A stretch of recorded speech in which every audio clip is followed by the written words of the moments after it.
ఎట్టకేలకు అమెరికా భారత్ మధ్య 4 నెలలుగా జరుగుతున్న సుదీర్ఘ చర్చల అనంతరం ఒక మినీ ట్రేడ్ డీల్ ఖరారైంది. దీని రిజల్ట్ కూడా ఎంతో సంతృప్తిని ఇస్తుంది. ఎందుకంటే అమెరికా చూపంతా భారత్ మీదనే ఉంది. ఇక ఈ చర్చల కోసం 2 రోజుల క్రితం భారత బృందం అమెరికా వెళ్ళింది. అలా ఈ 2 దేశాల మధ్య జరిగిన చర్చలు సఫలమయ్యాయి. ఇరు దేశాల మధ్య సుదీర్ఘ చర్చలు జరుగుతుండడంతో చివరికి ఆయన భారత్ ముందు తల దించుకోవాల్సి వచ్చింది. కానీ భారత్ తన దేశీయ వ్యవసాయ రంగాన్ని కాపాడుకోవడానికి కీలక నిర్ణయం తీసుకుంది. మొక్కజొన్న, ఇథనాల్, సోయాబీన్, పాల ఉత్పత్తుల విషయంలో భారతదేశం గీత దాటకుండా ఉండడానికి 4 రెడ్ లైన్స్ని మార్క్ చేసింది. దాంతో అమెరికా ప్రయత్నాలు విఫలమయ్యాయి. ఎలాగోలా భారత్ని మభ్యపెట్టాలని చూసిన అమెరికాకు ఈ రెడ్ లైన్స్ని దాటి వెళ్ళాలి అనుకున్న వారి కుట్ర విఫలమైంది. మినీ వాణిజ్య ఒప్పందం కోసం వ్యవసాయం, పాల ఉత్పత్తుల ఇండస్ట్రీస్ని తమ వైపుకు తిప్పుకుందామని పెద్ద పెద్ద ప్లాన్స్ వేసిన అమెరికా ఓడిపోయింది. అయితే ఈ మొత్తం విషయం గురించి ఈరోజు ఈ వీడియోలో తెలుసుకుందాం. వీడియోలో మరింత ముందుకు వెళ్ళడానికి ఛానల్ను సబ్స్క్రైబ్ చేసుకోవడం మర్చిపోవద్దు. నిజం చెప్పాలంటే అమెరికా భారత్ని గుప్పెట్లో పెట్టుకోవడానికి రకరకాల గేమ్స్ ప్లే చేస్తూనే ఉంది. చిన్న చిన్న ఒప్పందాలు కుదుర్చుకుని పెద్ద ప్రయోజనాలు పొందేందుకు అమెరికా మరోసారి భారత్తో చర్చించింది. కానీ ఈసారి భారత్ ప్రత్యక్ష యుద్ధం చేసింది. ఇకపై వన్ వే ట్రేడ్ సాగదంటూ క్లియర్గా చెప్పేసింది. అమెరికాలో జరుగుతున్న ద్వైపాక్షిక వాణిజ్య చర్చల్లో అమెరికా బృందం భారత్ నుంచి ఆటో సెక్టర్లో పన్ను మినహాయింపు కోరినప్పుడు భారత్ సరైన సమాధానమే ఇచ్చింది. ప్రస్తుత తరుణంలో అమెరికా నుంచి కార్లను దిగుమతి చేసుకోవాలని భారత్ చూస్తుంది. అయితే కారు ధర, ఇంజిన్ సామర్థ్యాన్ని బట్టి 70% నుంచి 100% వరకు బోర్డర్ ఫీజు ఉంటుంది. అయితే కొత్త విధానంలో కొన్ని షరతులతో ఎలక్ట్రిక్ వాహనాలపై సుంకాన్ని 15% తగ్గించారు. కానీ అమెరికా మాత్రం తమ టెస్లా కారును భారత్లో విక్రయించాలని కోరుకుంటుంది. అయితే దానికోసం ఎలాన్ మస్క్ భారత్లో తయారీ కర్మాగారాన్ని ఏర్పాటు చేయాల్సిన అవసరం లేదని, చేయాల్సింది ఒకటే అని, కార్ల దిగుమతులపై విధించిన సుంకాన్ని భారత్ పూర్తిగా తొలగించాలని అమెరికా డిమాండ్ చేస్తుంది. అప్పుడు అమెరికాలో టెస్లా కార్స్ని తయారు చేసేసి ఇండియాకి పంపించడం చాలా ఈజీగా ఉంటుందని, తనకు మంచి లాభాలు వస్తాయని చెప్తుంది. కానీ భారత్ ఈ ఆటో ఇండస్ట్రీ విషయంలో ఇలాంటి నిర్ణయం తీసుకోలేదు. పైగా అమెరికాకు వ్యతిరేకంగా WTOకు వెళ్ళింది. ఈ నిర్ణయం టెంపరరీ కావచ్చు, శాశ్వతంగా అయినా కావచ్చు. ఇండియా మాత్రం అమెరికా నుంచి ఎలాంటి ఒత్తిళ్లు వచ్చినా ఇలాంటి వాణిజ్య నిర్ణయం తీసుకోవడానికి ఇష్టపడట్లేదు. ఎందుకంటే టెస్లా తన కారును భారతదేశంలో విక్రయించాలనుకుంటే భారతదేశంలో దాని మ్యానుఫ్యాక్చరింగ్ యూనిట్ని పెట్టాల్సిందే అని ఇండియా గట్టిగానే చెప్తుంది. అప్పుడే వాటిని భారతదేశంలో అమ్ముకోవచ్చని చెప్పింది. ఇలాంటి హై ఎండ్ మ్యానుఫ్యాక్చరింగ్ యూనిట్స్ని ఇండియాలో పెడితే చాలామంది భారతీయులకు ఉపాధి దొరుకుతుంది. రకరకాల కంపెనీలు భారత్లో పెట్టుబడులు పెట్టడానికి ముందుకు వస్తాయి. కాబట్టి ఇండియా ఈ నిర్ణయానికి కట్టుబడి ఉంటామని చెప్తూనే వస్తుంది.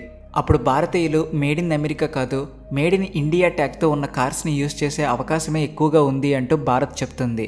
ఇక దీని అర్థం టెస్లాను భారతదేశంలో పన్నురహితంగా విక్రయించాలంటే మహేంద్ర, టాటా కంపెనీలకు అమెరికన్ మార్కెట్లో సమాన వాటా ఇవ్వాల్సి ఉంటుంది. ఇక అమెరికా దగ్గర ఇంకో ప్లాన్ అయితే ఉంది.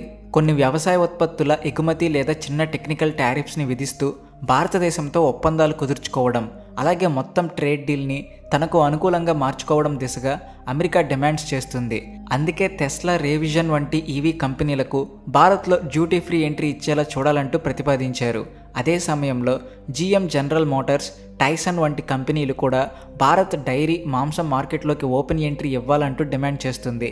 అలాగే అమెజాన్, గూగుల్, మైక్రోసాఫ్ట్ వంటి కంపెనీలు కూడా డేటా లోకలైజేషన్ కోసం డిజిటల్ ట్యాక్స్ నుంచి మినహాయింపు ఇవ్వాలని కోరుతుంది. ప్రస్తుతం 2 దేశాల మధ్య వాణిజ్య ఒప్పందం ఖరారైన సమయంలో ఈ 3 సందర్భాల్లో భారత్ గీసిన రెడ్ లైన్పై భారత్ గట్టిగా నిలబడింది. టెస్లా ఇండియాలో ట్యాక్స్ ఫ్రీగా ఎంట్రీ ఇవ్వాలి అనుకుంటే ముందుగా మేక్ ఇన్ ఇండియా కావాలి, ఇండియాలో ఉత్పాదక యూనిట్స్ని పెట్టాలి అని అంటుంది. అయితే అమెరికన్ ఉత్పత్తులు భారతదేశ వ్యవసాయం అలాగే పాడి రంగంలో ఎక్కువ శాతం ఉండాలని అమెరికా పట్టుబడుతుంది. అయితే GM పంటలు రైతుల భద్రత, ఆహార భద్రతకు ప్రమాదకరమని భారత్ భావిస్తుంది. దీంతో ఈ 2 డిమాండ్లను వ్యతిరేకిస్తుంది.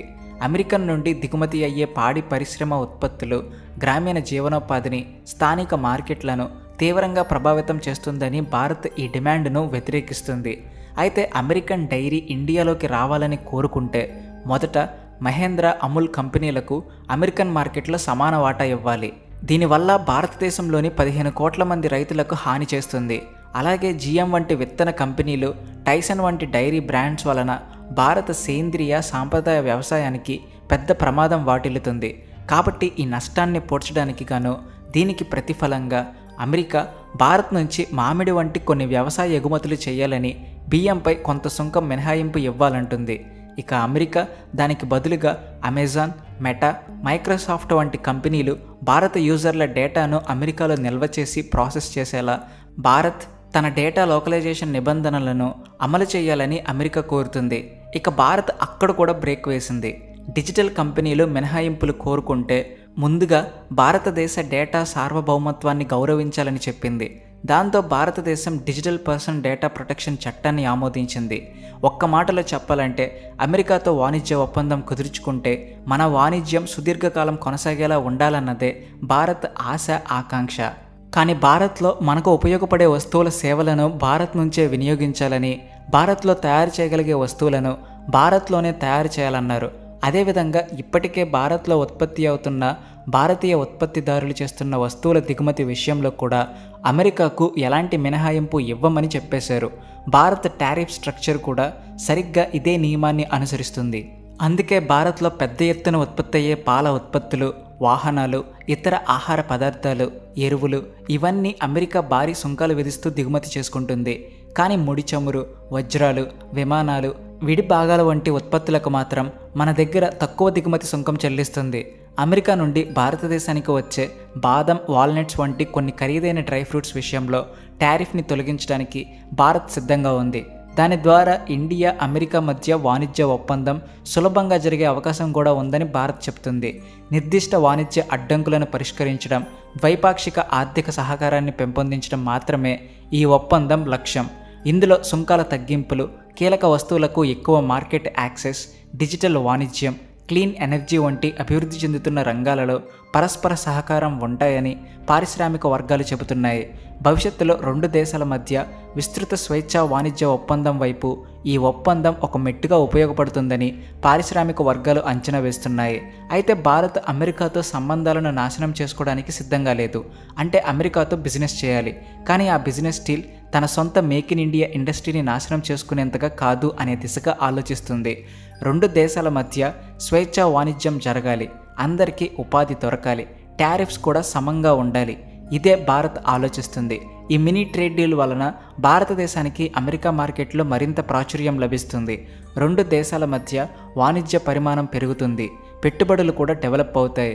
అయితే 2030 నాటికి ఈ ఒప్పందం ద్వైపాక్షిక వాణిజ్యాన్ని $500 బిలియన్ పెంచుకోవాలని ఇరు దేశాలు భావిస్తున్నాయి. ఇలా జరిగితే అనేక రంగాల దిశగా కూడా మారిపోతుంది. మరి ఈ వీడియో మీకు ఎలా అనిపించిందో కింద కామెంట్ సెక్షన్లో చెప్పండి. అలాగే వీడియో నచ్చితే మీ ఫ్రెండ్స్ అండ్ ఫ్యామిలీ మెంబర్స్కి కూడా మా ఛానల్ని షేర్ చేయండి. Please like and share and also thanks for watching.